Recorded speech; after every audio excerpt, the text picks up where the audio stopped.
Abafumbo basowaganya omwami n'alangira mukazi we okuba neekolera jange n'okuba omwenzi ku ngwa ng'ate buli kadde amukakkanako n'amukuba kussa n'okumusambasamba nga kati ayagala amuviire nga tannamuttira mu nnyumba kumulesa baana be. Bano ba ku kyalo Bulaga ekiri mu ggombolola ya Mumyuka Wakiso mu disitulikiti ey'e Wakiso ng'omwami Kityo Moses yalumiriza mukyala we Hawula Musenze okumuddako n'amukuba ng'akuba ekyokuttale mu maaso g'abaana be ng'ababiri bano tubasanze mu maka gaabwe.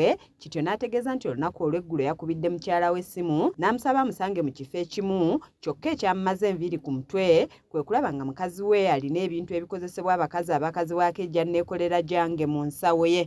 Asumuludde ensawo okugyamu ssente naye ng'omuntu ava ewakaawe tosobola kungamba nti ensawo yo pafyumu erimu sabbuuni erimu pafyumu erimu sabbuuni erimu n'obuwoobu omukazi wamala okwekubanga mazi ne mugamba ng'omuntu avudde ewaka wange nga tuvudde ffenna ewaka ne mugamba nti naye olimba ng'ovudde ewaka ng'omanyi ovudde waka wange. Agamba nti olwazze eka n'amunenyaako kyokka mu kifo ky'okwetonda n'amukakkanako n'amukuba ng'atulaze n'ebiwundu bye yafunye mu maaso n'ategeeza nti we bituuse omukazi wa kumutta. Ekyokunnyanyukula okunziramu ankubi omukazi ankubi wabe mugambe naye lwaki obeera osozanga mu maaso g'abaana ng'abaana tubadde tukyalina wasibe imagine ebisolo tozze mbiyina. Ayongeddeko nti yazimba essomero n'aliteekawo mukazi wo n'aliddukanye kyokka yatandika okuleeta abasajja ng'alibalambuza nga bw'abagamba nti lirye nga yakizuula luvannyuma nti bano babbaabe. Essomero ne madamu Lecho oli owa Puliti akimanyi bulungi. Abantu bangi tulina abajulizi. Tulina ono essomero lye twakola nga buli musajja gwaleeta wano amugamba nakola akasomero kange kano mpa obuyambi. Abasajja baali banzitira wano nga baŋŋamba kyobola bannamugobawo nemugobawo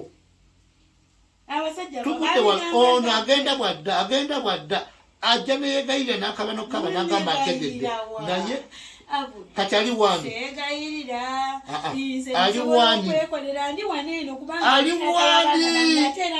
watata w'abaana bange ali wani.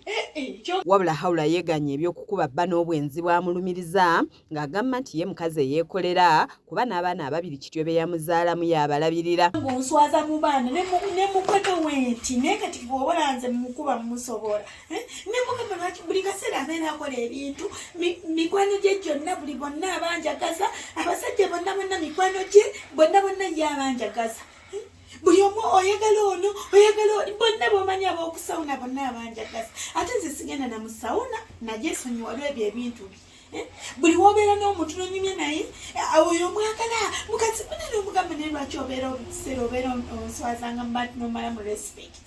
Mukazi mupambanyi nina essomero lyange nzija wano mbadde nga mutwalanga musajja wange naye waba kirowooza munze mbeera mwegayirira God forbid nsobola okubeerawo naye abaana bange obalabe nina n'omwana we wa myaka 10. Agamba nti bwe yatuuse mu kifo bba we yamuyise yatandise okumulumiriza obwenzi olwo kwe kusalawo badde awaka ng'olwatuuse awaka yatandise okumulumiriza nga bw'atambula n'ebintu by'abanneekolera jange mu nsawo ye byagamba nti bino buli mukyala atambula nabyo. Aviirako kati lengera ebintu ebiri mu nsawo byagamba ensawo yange ebyo ebintu bibeeramu ate sigamba nti byebyo ebizigo byokka bye nnina just nina obucupa butini nteekamuko katono omukazi yenna buli mukazi abeera n'ezo cosmetics mu bbaaga ye naye ye buli wakulabako n'ekitu akwagaza ono mikwano gye gyonna yabanjagaza bonna bantu bonna ku kino ekyalo. Kiti ayongedde okulumiriza mukazi we obubbi ng'agenda afumbirwa abasajja ab'enjawulo kyokka nga tabandaalayo n'asiba ebintu byabwe byonna n'abulawo ng'asabye omukazi ono amuviire nga tannamuttira mu nnyumba. Nze Aneeti Namatovu ku lwa KSTV agaleero.